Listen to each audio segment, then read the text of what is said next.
சின்ன பிள்ளைங்கள்லாம் வந்து முன்பதாக வந்து மனப்பட வசனங்களை சொல்லுவார்கள். ஆமென்.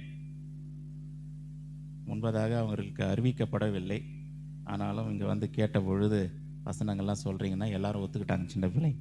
ஹல்லேலூயா. அவர்கள் முன்னாடி வந்து கிறிஸ்மஸ் வசனம் இதெல்லாத்தையும் சொல்லுவார்கள். பிள்ளைகளை உற்சாகமாக கரங்களை தட்டி உற்சாகப்படுத்துவோமா?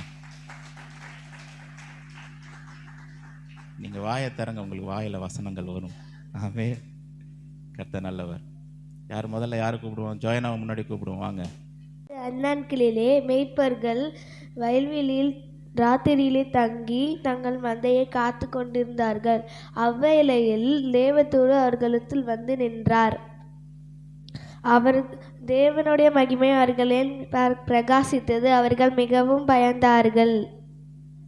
தேவதூதர் அவர்களை நோக்கி, பயப்படாதிருங்கள், இதோ எல்லா ஜனத்திற்கும் மிகுந்த சந்தோஷத்தை உண்டாக்கும் ஒரு நற்செய்தியை உங்களுக்கு அறிவிக்கிறேன். இன்று கர்த்தராகிய கிறிஸ்து என்னும் இரட்சகர் உங்களுக்கு தாவீதின் ஊரிலே பிறந்திருக்கிறார். பிள்ளையை துணிகளினால் சுற்றி முன்னணியில் கிடத்திருப்ப காண்பீர்கள். இதுவே உங்களுக்கு அடையாளம் என்றார். அந்த சலமே பரமசேனையின் திரள் அந்த தூதன் உடனே தோன்றி, உன்னதத்தில் இருக்கிற தேவனுக்கு மகிமையும் பூமியில் சமாதானமும் மனுஷன் மேல் பிரியமும் உண்டாக என்று சொல்லி தேவனை துதித்தார்கள். ஏசாயா லூக்கா 2:8-14. ஒரு கன்னிகை கர்ப்பவதியாகி குமாரனை பெறுவார்.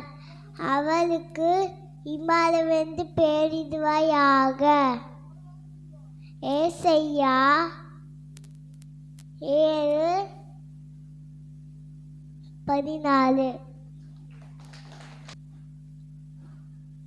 அவள் ஒரு குமாரனை பெறுவார். அவருக்கு இயேசு என்று பெயரிடுவாயாக. ஏனெனில் அவர் தன் ஜனங்களை பாவங்களை நீக்கி அவர்களை இரட்சிப்பார் என்றார். தீர்க்கதரிசியின் மூலமாய் கர்த்தராலே உரைக்கப்பட்டது நிறைவேறும்படி இதெல்லாம் நடந்தது.